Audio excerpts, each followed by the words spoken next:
workers' rights and human rights. Right, good afternoon ladies and gentlemen. We are here in studios with Robert Amar, and today we are here to talk about the life and times Amar Panday. We just call him Silver Fox. We are all kind of nice, pretty name for him. Icon. We have our next Silver Fox here, but we're going to leave it. Robert Amar. Another icon. Well, good afternoon, Trinidad and Tobago, and of course, thanks to these guys for taking the time out to come. Happy New Year to each and every one of you outside there who is looking at this. I am truly put in a very special position today to speak about my experiences and knowledge background of Mr. Panday. I got to know Mr. Panday through my father, whom at the time was running an assembly plant, and Mr. Panday was fighting to unionize the plant, and for some reason or the other it didn't work out as Mr. Panday had planned, so we never ended up with a union in the Amar assembly plant, but we ended up with a very cordial and good relationship developed over time. When my father passed at that time in 1985, I was just starting to become actively involved in social work, and the emphasis was really on building the group, building the company, which I think I did a very successful job. In times after that it went up and down, but like everything else, business is not static, and today of course the business is not as it used to be, but we have aspirations and even better. But I think my calling was to be in the public service. Unfortunately, the only time that occurred was under the Basdeo Panday administration, and of course under the A.N.R. Robinson administration.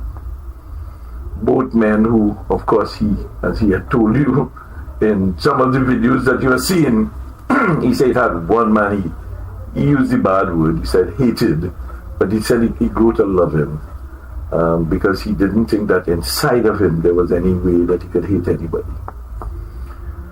In the early part of the 90s, or just after the insurrection or the coup, whichever you want to call it, I started to have discussions with Mr. Panday, and just before that, or just after that, I don't remember the exact timing, we have a property in Barataria that I made available to him and his team to have their head office in the north. This was in Barataria, running parallel to the Priority Bus Route, where today Toyota has their head office, which is where we had the head office of Toyota, and they just took it and upgraded it over time.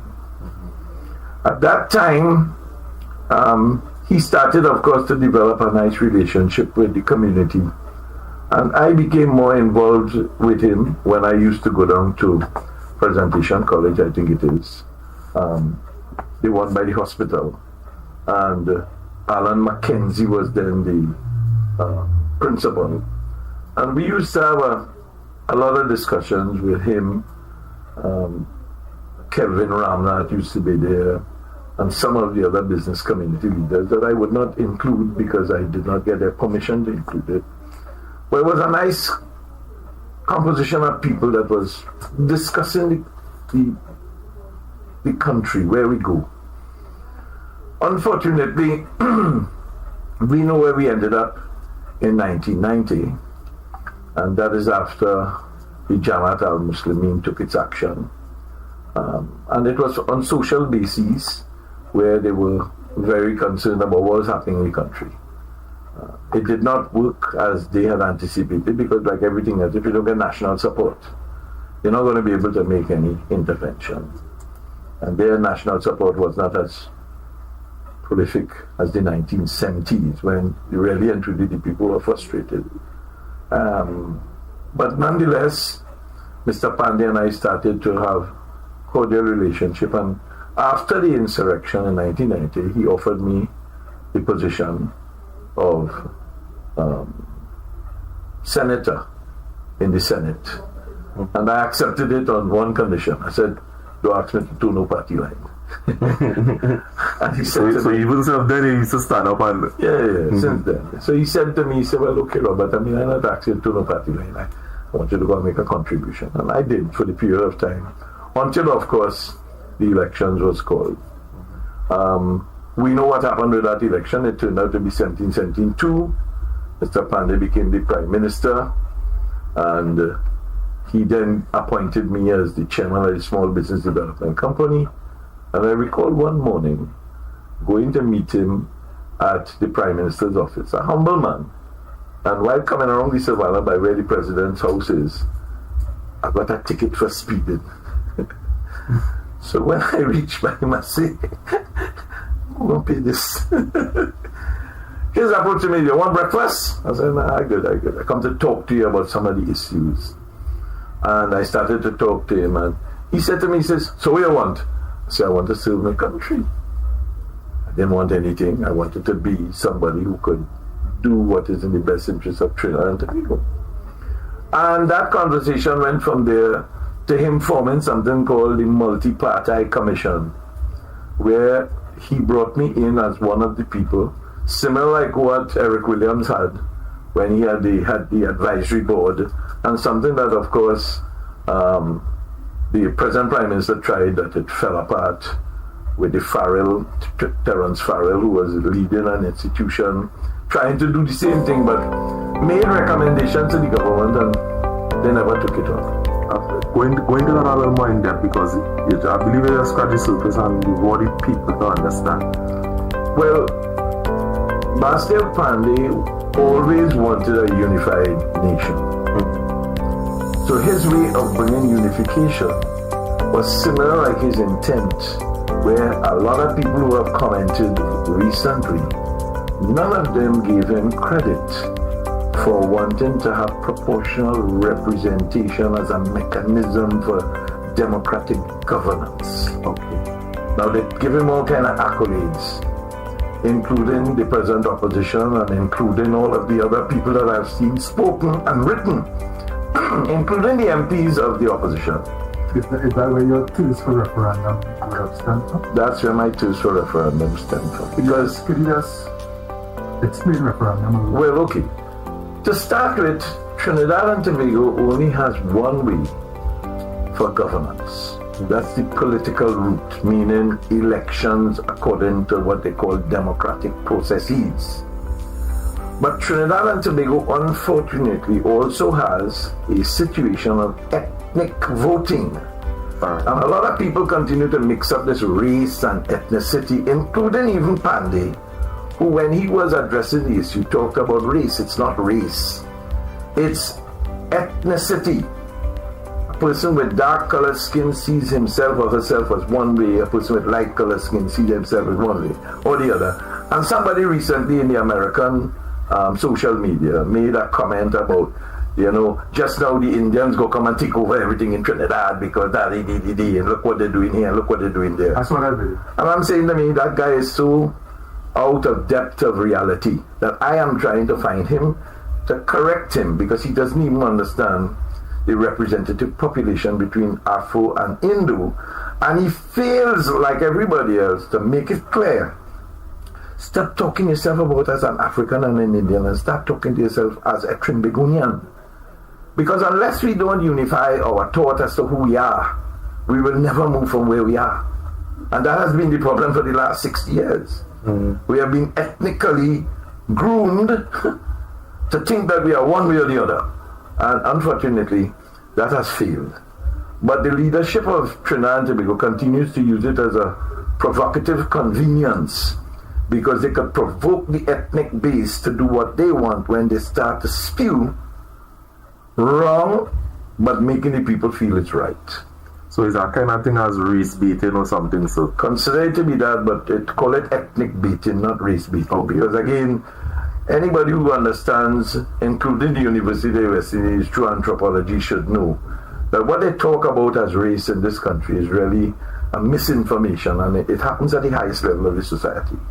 If I'm wrong, hey, one of you more experienced people there that understand the world, understand all the dimensions, call me and put me right. Other than that, start putting yourself right and start correcting the course that we have been on for 60 years that has led us to run aground on many occasions. Oh, you make a very interesting comment there. What you're saying is that some of these politicians and them use these things to control masses of people. That is correct. And they know that, and the population knows that, because they're not coming with any solutions. The only solution they have is don't vote for that person because they're Indian and don't vote for that person because they're African. How does that make sense? Yeah. Especially when, as somebody said on one of the other radio stations recently, they want to talk bad Panday bad, they want to talk Panday bad. Well, here's all the thing Panday do. Panday responsible for all the feeding all the children because he was able to give all the foreign use card, da. And think of all the other things he has done in truth. Too numerous for me to be responding to it. That is for somebody else's job. That is the university job. That is the opposition leader job. That is the PNM job. That is the supporters of Panday job. That's not my job. If you really care about making sure this man's legacy goes right, write it down. Publish it in the newspaper. Compare it to the other leaders of the country so that people understand what Williams did, what Chambers did, what Robinson did, what Panday did, what Manning did, what Kamla did, and what Rowley did.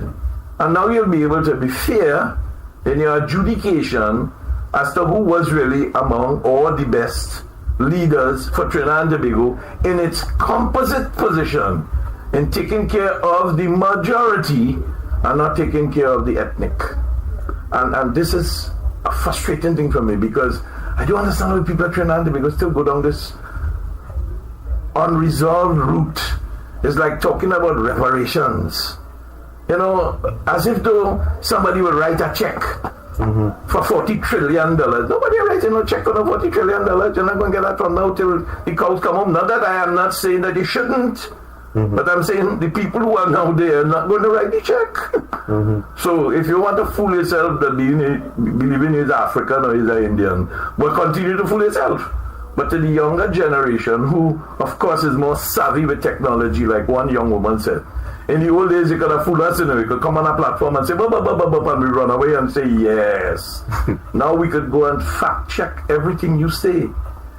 So when you hear the present Prime Minister talking in such voluminous ways about how great Panday was, and you go back and you listen to some of the things he says, you know, including the sort of derogatory things he has said about leaders, including Manning, Kamla, and of course, Panday, you just have to sit down and access that way. Like he have some screw slap. So we're saying the present Prime Minister, he kind of conflicted in his speech. Not kind of, it is a fact. Right. I mean, you could play clips where this man was very, you know, destructive to Panday's careers or Panday's vision or Panday's sort of plan for a great Trinidad and Tobago. He talks the talk. Panday walked the walk. Panday delivered the results. And it's unfortunate that it's only when you're dead. Just recognize, same thing with the man in Tobago who just died, the first chief secretary. But they do all kind of things, include name this after him, name that after him, everything now happened after he did. And the same thing with Panday. Why when you're alive they don't do things for you?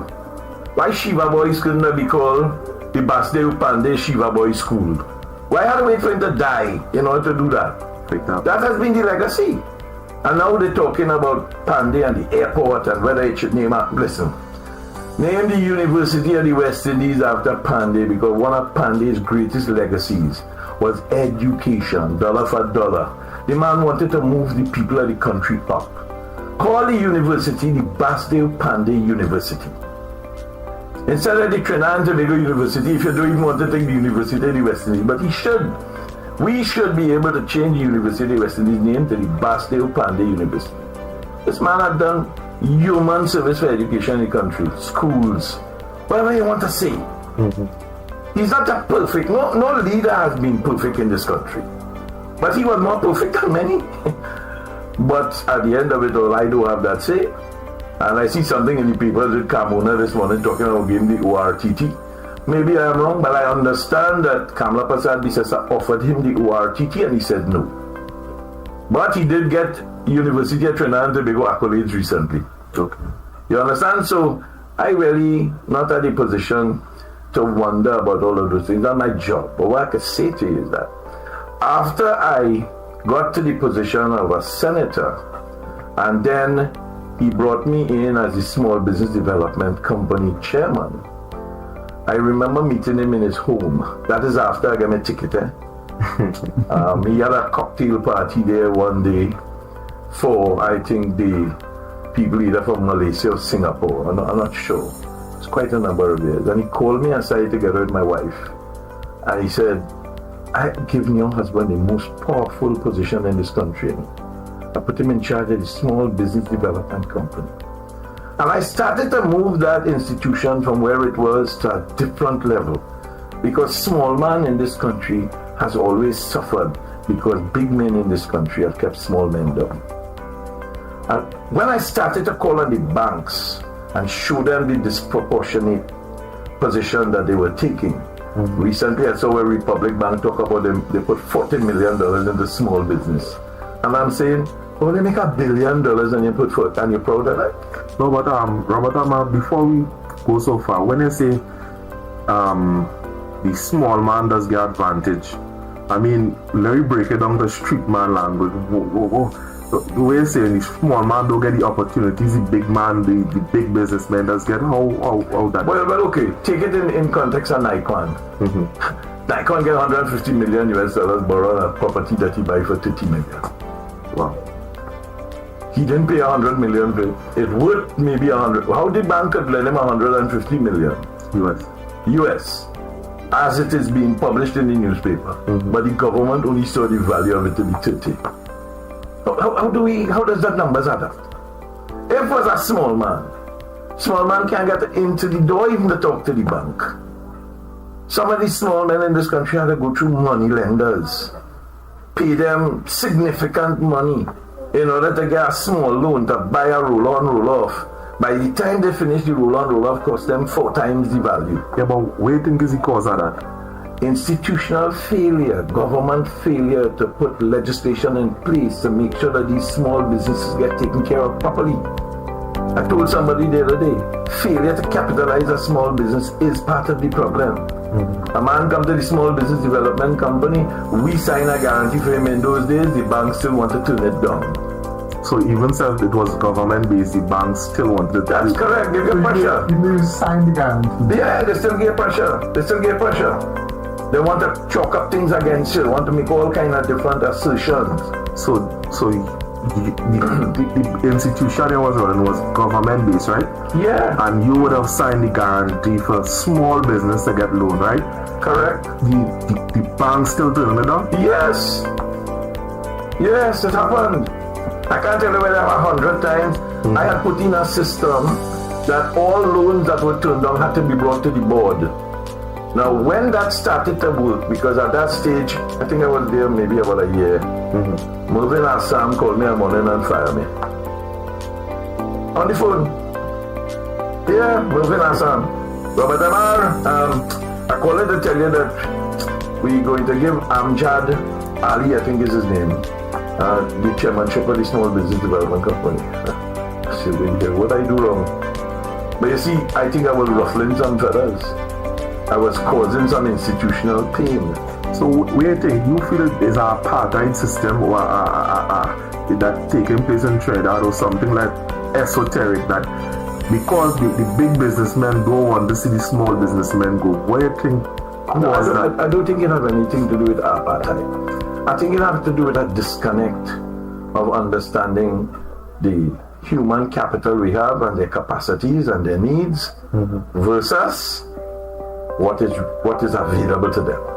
So we have a situation where a small man starting a business and he wants 50, 75 or 100. But when he go before the bank telling him, I want your father, I want your mother, I want your sister, I want your unborn child to sign the document before I could give you it. The hurdle is too high. Okay. And therefore it frustrates the people and the people can't get nowhere. But then that's a state responsibility.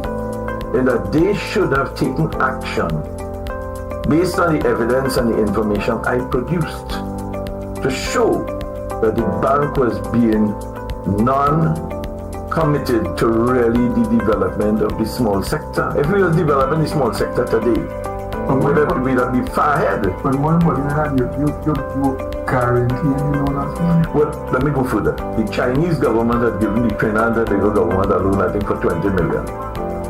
I started to put together and say, well, okay, we have money.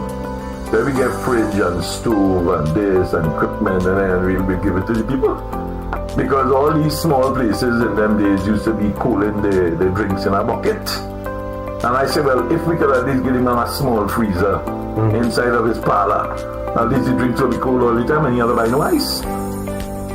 And all of that ended up with all kind of hurdles to climb. Listen, Mr. Panday tried to make things happen, but we have to understand that the service, the public service, is an albatross around the necks of the people. Look at what happened with the police recently. A man called to tell you that he get hold up in the house. And the officer in charge said, so, where you living? So you can't come down here and make the report.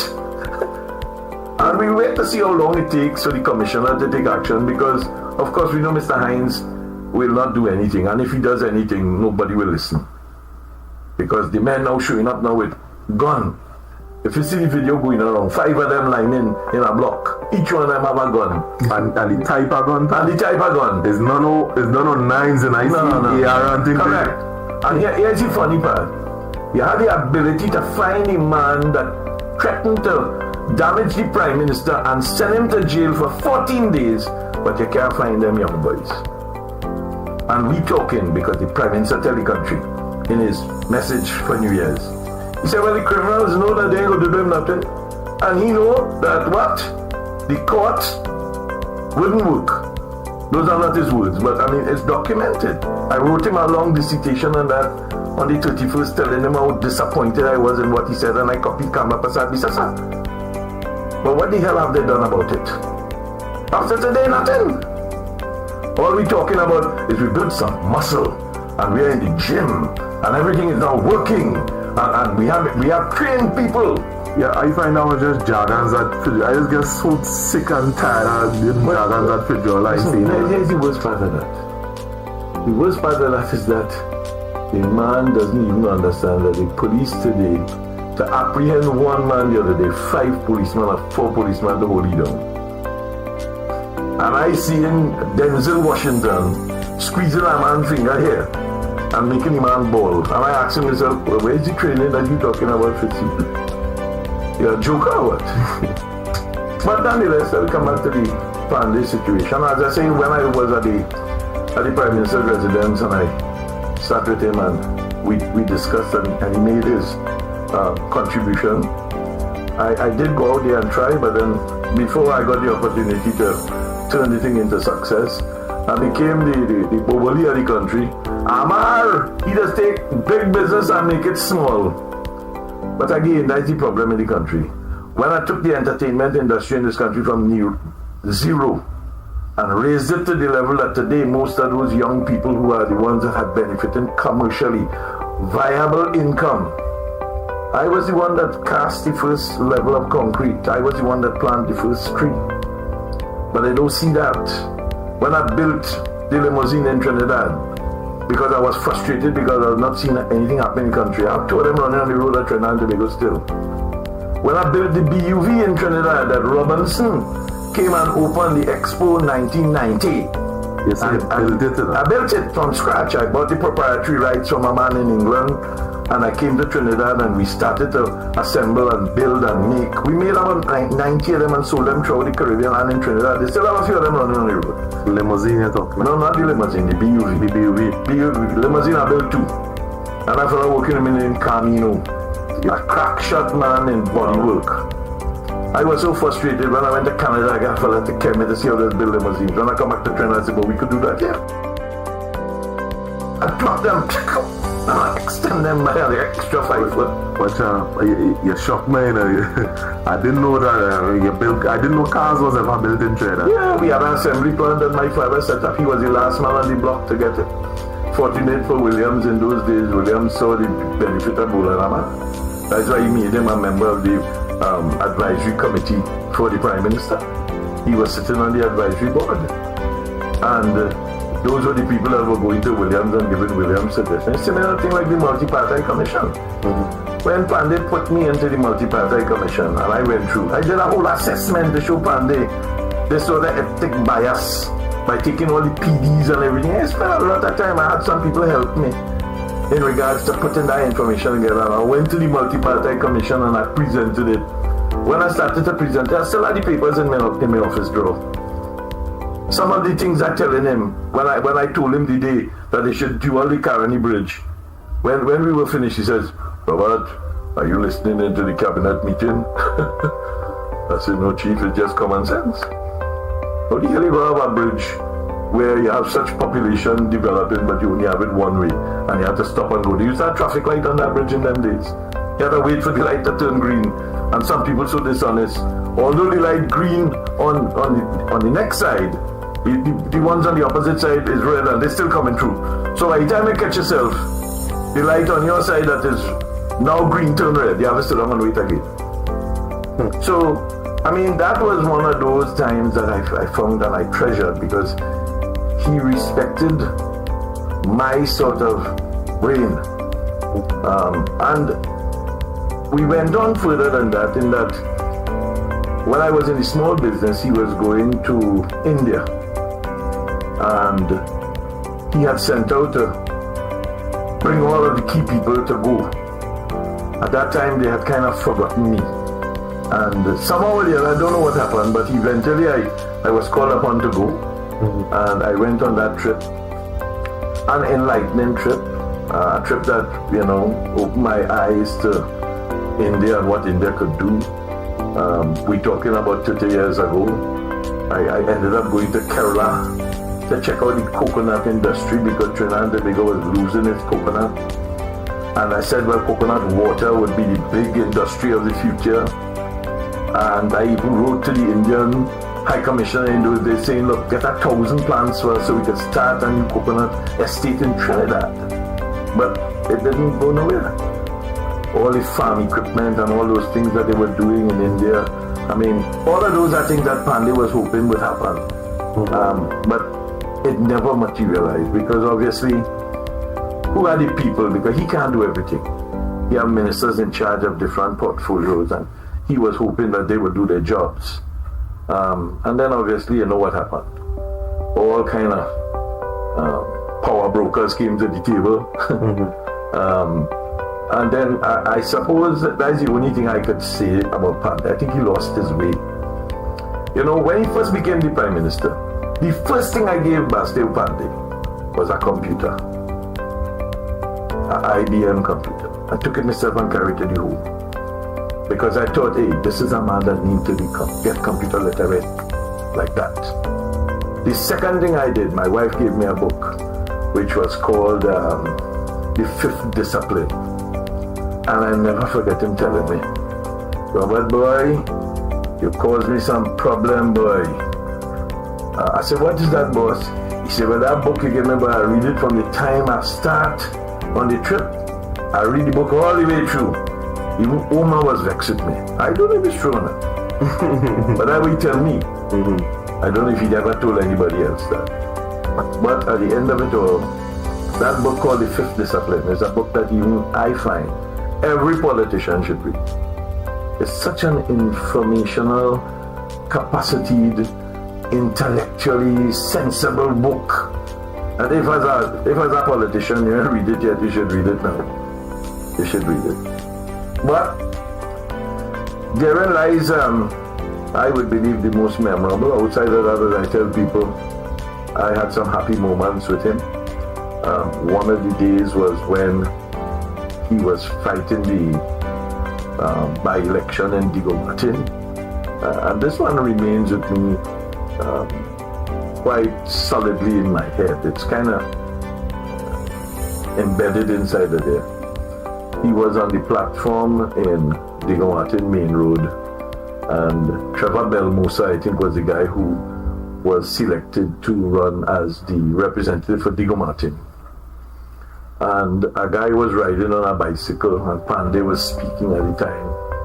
And the guy said, when he passed, called out, he said, Panday! Panday said, yes, brother. He said, your dog. He said, that's why I call you brother. And the wittiness of the man, boy, I mean, listen to me. This silver fox, as you call him. The man had that kind of, But I don't know what to laugh at, No, I saw somebody print something about it that was a little bit, I believe is incorrect. I think my recollection of it is correct. Because it's something that happened in my presence, and I don't think I will ever forget that. And obviously, he has always been good. I did interview him on the radio station here for Independence. I'm going to try to see if I find the interview, because those are now historical and archival things that we need. And when I called him the day, I said, Chief, I want to talk to you, and I want to come up for the interview, blah, blah, blah. He said, Robert, you know, I don't travel up and down again. He said, but I'll come for you. And I remember when I was talking to him about politics too, and I was telling him about, you know, my aspirations of launching a political party. I said to him, well, this is the symbol, the drums, and the name of the party is the National Democrats. He turned to me and said, my experience, Robert, is if you are looking to do anything like that, you need a simple name, and you need a simple symbol. But I mean, on that I don't agree with him. But I mean, hey, he has more experience than me, and I will to kind of give credit to that. And it will stay in my mind if and when that time presents itself. I'll make the decision I think is best. So we remember, I hear them talk about Panday as a man that was a giant in the trade union movement. What do you recollect concerning that? I recollect very little. The person who would have had the most experience with Mr. Panday from that legacy would have been my father, my late father. All I know is that he had come to the assembly plant to unionize the assembly plant, and he lost. He didn't get the members, he didn't get the membership, he didn't get to be representative of the Toyota assembly plant or the Amar assembly plant in Las Lomas. Because the way we dealt with people, the way we continue to deal with people, I mean, I'm not perfect people. I'm sure there are some people that I bruised along the way and said some things to them that they're not happy about. I mean, I recollect one photographer who was working with me at the time, and I called him something and he left the job. And today I regret that, because I mean, I could have used a different position of what I wanted to tell him he was like. But we can't worry about that. I mean, I've done more good than bad, and if there's anybody out there that didn't do any bad, well, okay. When St. Peter Gate open, they will definitely get in first. I expect to have to answer some questions by St. Peter Gate. But Women's rights and human rights.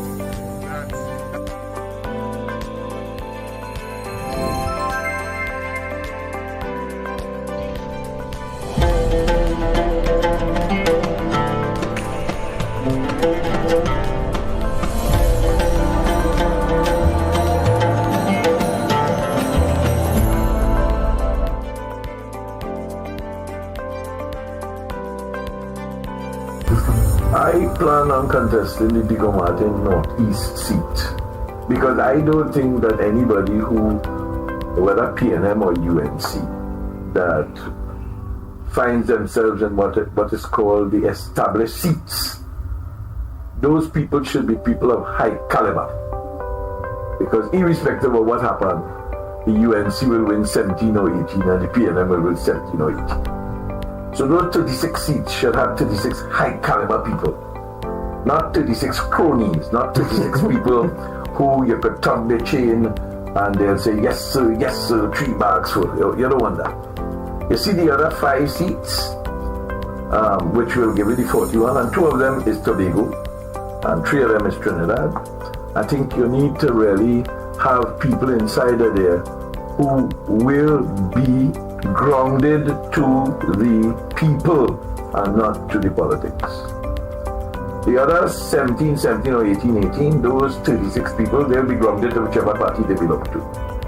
So they'll have no alternative but to toe the party line. You're hoping that if it's 36 competent people, educated, well understood, well learned, contributing towards a better society or country or nation, then you hope that they will definitely do it in the best interest.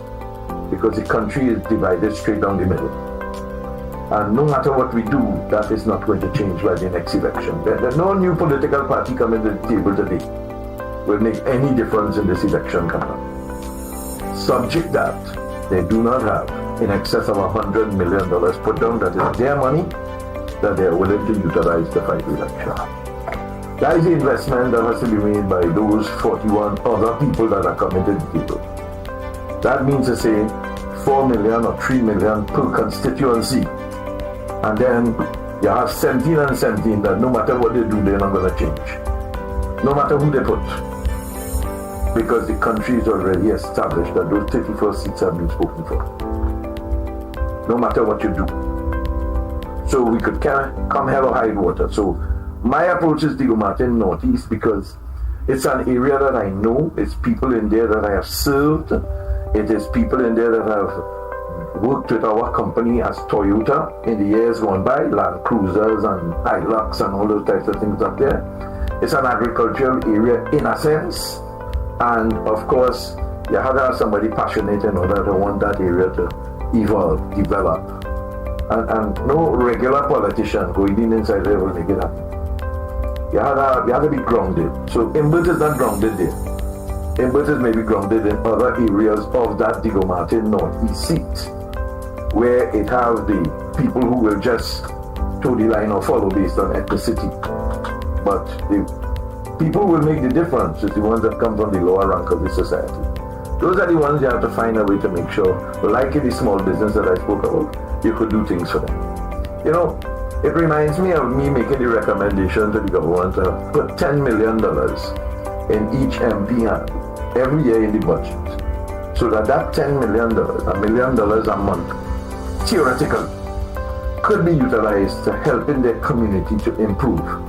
Because state and government and situations and institutions and public service and the red tape and all the bureaucracies doesn't allow you to do that. I see some other country has just done it. I think it's Jamaica, if I'm not mistaken. But Trinidad had the opportunity, and the PNM government took it up because they were talking about corruption. Why are you talking about corruption when you could sell a plant worth maybe $3 billion for $30 million and the bank lending $150? How that is not corruption? How you could get that? Why you ain't taking the book in when you open your opening balance sheet? You pay $30 for it and you open it in the book at what? 500 million, $1 billion. How you do that? And I don't understand the banks either in this country. They'll pressure you until you turn blue. Give you all sorts of prayers. And they don't treat people equal, including credit unions. They may be the most draconian and worst in the system because they charge people through their nose. They're supposed to be charging you a nominal rate as a credit union. They're not there to make money like a bank. But then they're taking all kind of risk and they're doing all kinds of things. And they're not paying the people who are their shareholders, and they want to turn around and tell the shareholders it's because of you and you have a loan and you didn't pay the loan after they get back all their money. Full payment and interest based on the principal you borrow. And you're still owing them principal because their interest rate is draconian. But when you're in trouble sometimes, you have no choice. It's like going to a money lender. What are you going to do? So we're saying that the banks and the credit unions are not really treating the citizens properly. Credit unions for sure, from my experience, and maybe I am just the exception to the rule, is not doing what I think they should do for the people who are their members. Banks, on the other hand, is a who you know syndrome. Okay. If you don't know somebody inside of there, especially depending on the loan, if it's a car and if it's a fridge and a stove and all of that fridge and stove thing go on because courts take over, American stores take over, Standard take over. You don't go to no bank to borrow that money again. You're borrowing that money direct from the appliance supplier because they set up something inside. And they're now a finance company rather than a distribution and sales company because they understand they can make money. And they go and they get the license and they do what they have to do. So it's not about banks not doing what they have to do. Banks have done a very good job. The problem with banks is that their boards are not thinking about development of the country. They're thinking about profitability to their shareholders. It's like no other institution in the country is like that. I mean, they take nothing and make something. They take your deposit. They have to set aside 10% or 15%. And then they lend the other 85% to who?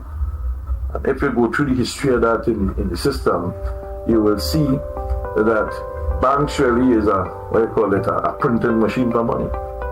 I suppose that's why some new banks just came on board, got jibbed, I think they say 100 million. And they ain't shut down yet. How will you lose that kind of money and then shut down? 100 million. Yeah. How will you lose that kind of money? I was saying what they get insured or something. Or how? No, you could insure. That's the next thing. You know, when you're over 65 in this country, you're in trouble. You go to a bank over 65, the manager pee on you, you know, from the top building, you know. But say, go outside, stand up down there. And he stand up on top of the roof, and he zip it down, and he go. He said, check it out, it's coming down. When you're over 65 in this country, you know, it makes no sense existing. So we're saying is get poor service on here. No, you don't get nothing. What is your opinion? As you're talking about over 60, what is your opinion on pensioners who pension doesn't last or between 2 weeks and the day morning that pension is available, you see them line up in the sun or the rain. Well, I mean, it's not an easy question to answer because pensions are, if you're talking about government pension or what they call the government grants, I would believe you can't stretch the elastic further than it could be. The state has a certain amount of money available to it, and the state could only do so much for so many.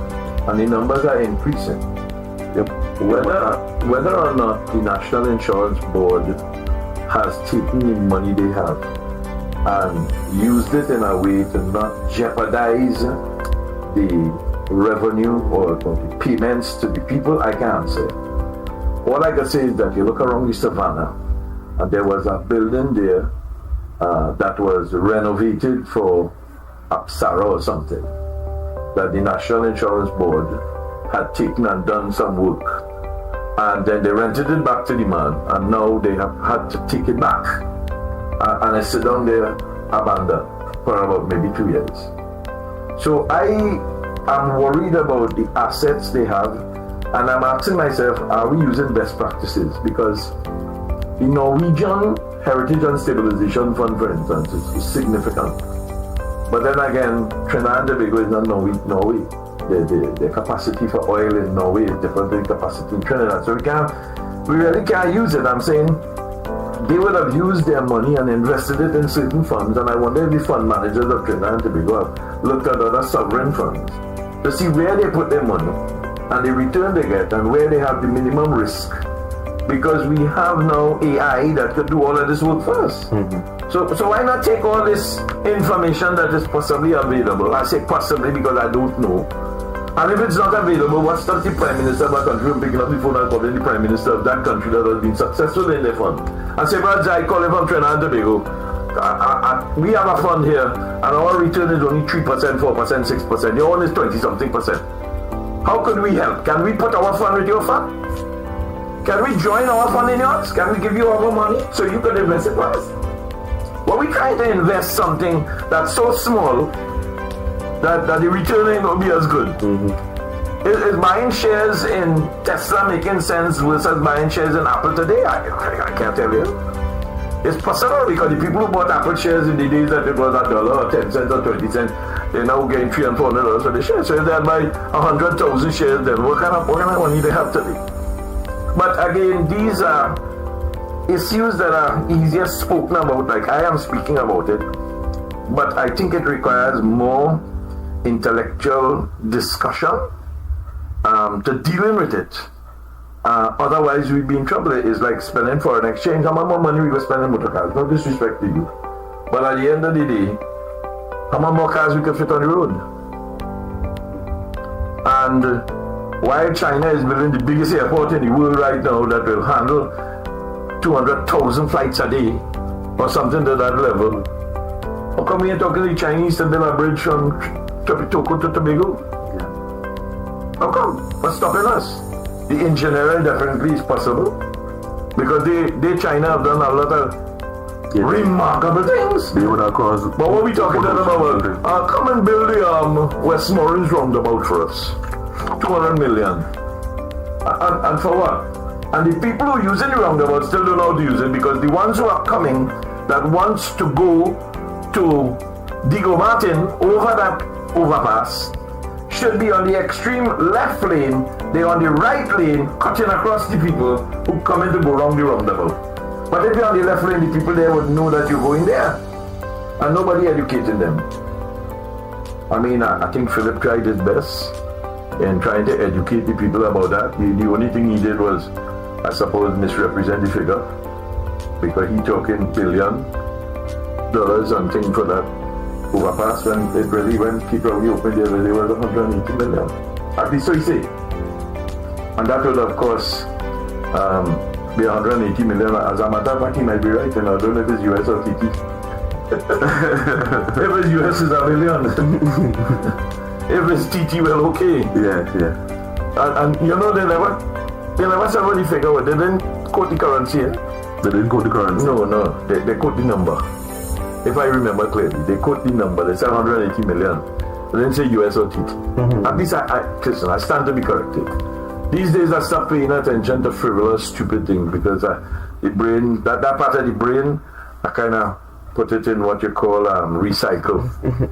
So all of those things going in the rubbish. But again, to come back to Mr. Panday, all I can say is that I enjoyed knowing the man.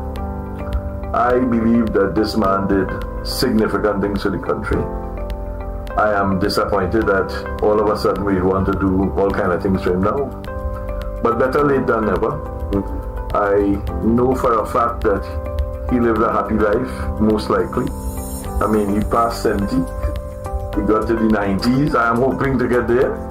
At least to make that, if not having the same hair, have the same age. and more importantly, the same personality. No, well, the personality is pari passu, as they say, running, ranking, parallel. I don't think Mr. Panday and I have differences in the way we see humanity. Because one of the things that stands out, knowing you, I don't know Mr. Panday, no, I've heard some of his speeches, but one of the things that stands out, knowing you, seeing some of Mr. Panday's speeches, is we both coin that everything is possible. You just need to try. You just need to be a better person. You just need to keep on trying. And the fact that it has never been done doesn't mean to say it can't be done. It can be done. You both strive to make people happy. You both strive to uplift people around you. And that is why we would have asked you to do this in. Well, no, I appreciate that, but I want to just zero in on something that I think people don't understand. Eric Williams, in his opening salvo to this independent nation, took time out, and you, the people of Trinidad and Tobago, need to make sure you pull it up, of educating all what is democracy. And he did say democracy is not just one man, one vote. I will not go into the details because I think you're supposed to be intelligent enough, but many of you are too lazy. You don't want to go and do the work. You want to be able to go to the toilet and have a Japanese toilet system where it have nice warm water that sprays after you defecate. The truth is that I'm not going to tell you. All I would say to you is that if you listen to William and you take into consideration what he said then, what is happening now, you'll realize that you're worse off because you've allowed democracy to be eroded. Democracy is not just a majority. And now that we have this entrenched and it seems unshakable system of pass the post, and I made this point at the beginning, none of the people who spoke about Panday's legacy made any reference, inference, or comment about his passion to wanting to see Trinidad and Tobago based on this ethnic divisive system look at proportional representation as a means to a real democracy, similar to what happened in Guyana. In our constitution, we have no way of getting the government to take the action we want as citizens. I am appealing to you yet another time. Take some responsibility for the future. That means to say, let us get together. One single initiative with plural results. That initiative is sign the referendum petition. It's online. There are more than 350,000 of you in this country that is computer literate. This is not a PNM thing. This is not a UNC thing. This is a people's thing. If you understand that by getting yourselves together and amassing, that you will now have the power as a body, referendum. Both Kamala and Keith has no choice. You will then take back the operative word responsibility, and you will then be able to dictate to both of them, and they will have no choice but to put it into the Constitution. When it gets into the Constitution, things like, what do we name the airport, becomes a fait accompli. Here are the 10 names. Which one do you believe is the best? 600,000 people say Robert Amar. 200,000 people say Kate Rowley, but they're going to have the name Robert Amar, whether they like it or not, because that's what democracy is all about. But unfortunately, you have allowed politicians to flog you and tell you they love you, like when you were being brought up as a child. Why did mommy beat you? Why did daddy beat you? Mommy beat you or daddy beat you because we love you? No. Mommy beat you and daddy beat you because they wanted to correct you, and the only way they knew to correct you was with licks. Today we can't do that. Today we have to sit down now as people who have an interest in being civil. That is why school licks stop, but school fights increase. Do the maths. Let us get our priorities right. We need referendum in the Constitution of the Republic of Trinidad and Tobago before we could get constitutional change. And that is the one subject matter that I think Mr. Panday did not address. He talked about it in a sense of saying, you can't do piecemeal modification of the Constitution. I disagree with him.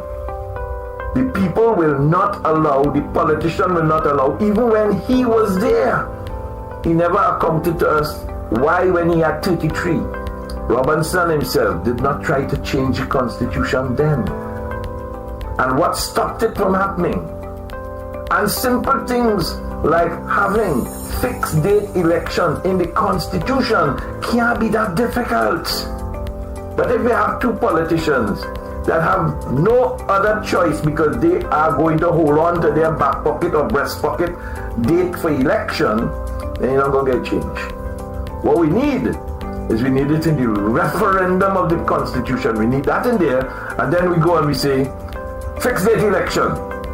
Do you agree? Do you disagree? That is the only thing that the Hope leader has said to me that is required. But how do you get there? It's the proverbial question. What comes first, the chicken or the egg? My request to you, the people of Trinidad and Tobago, stop wasting time. We are 2024. You think the debts this year will go down because what? We have muscle, we have a backbone, and we in the gym? Nothing will do. Not when you can't apprehend the fellows who have the guns. I'm going to put it into perspective. A man goes into an area that is one way in, one way out, shoots a man and kills him, leaves with a BMW, and they can't find him up to today. Another one goes to a repeater avenue. They threaten his life after he went by Lara.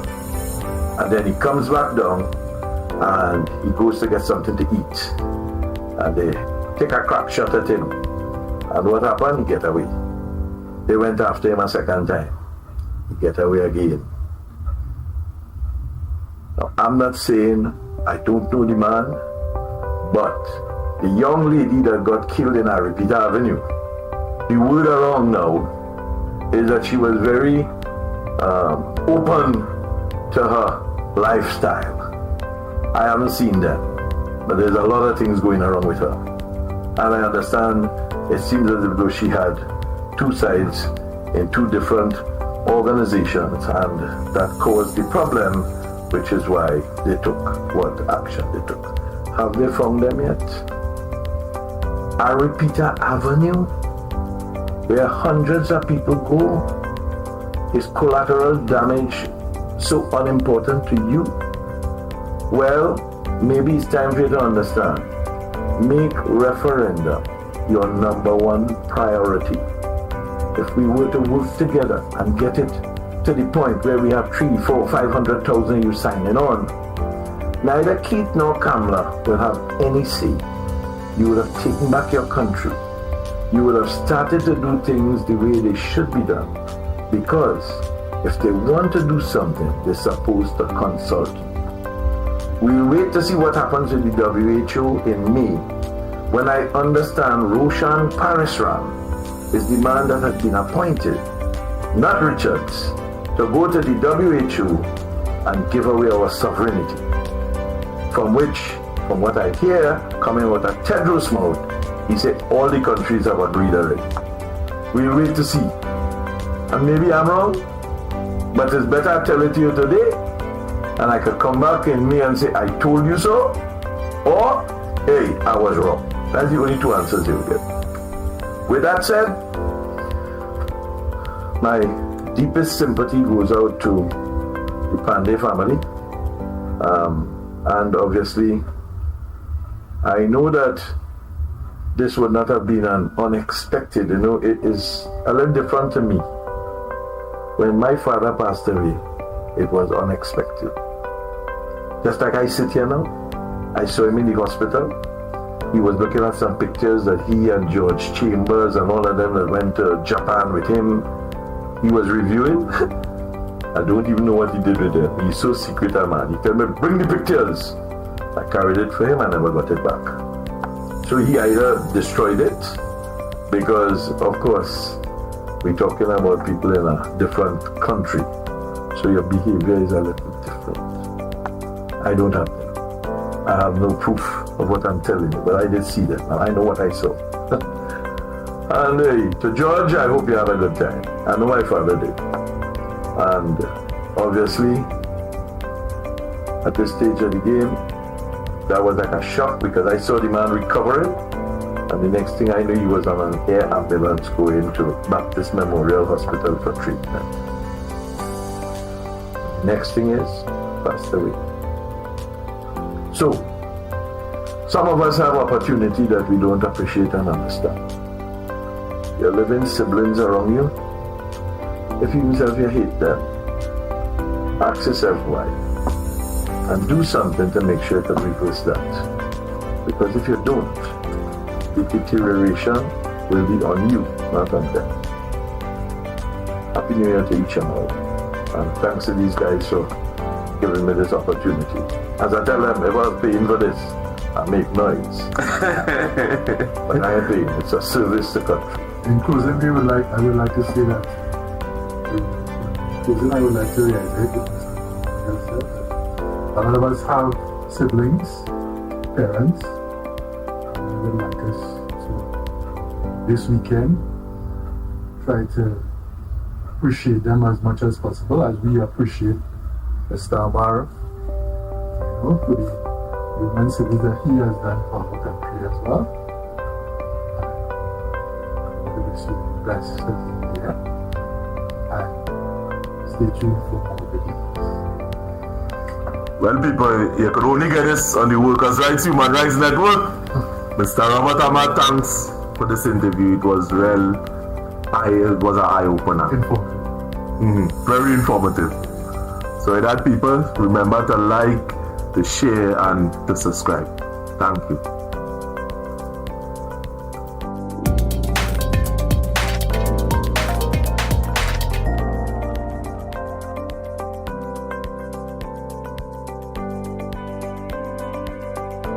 Workers' rights and human rights.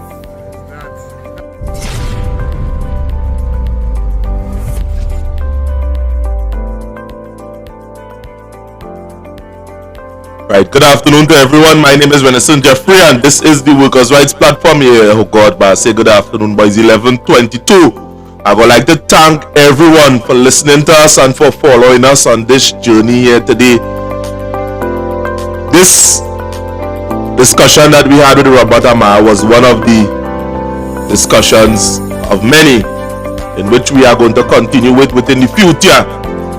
And we would like to say thanks to our viewers, our subscribers. Thank you. Sometimes I must make a little comment in the comment section, man. Yeah, son. I hope today being Sunday, I hope you make a nice kalalu pie. You know kalalu pie. Kalalu and pie. So everybody, my name is Renaissance Jeffrey, and this is the Workers' Rights Platform. Have a great day today.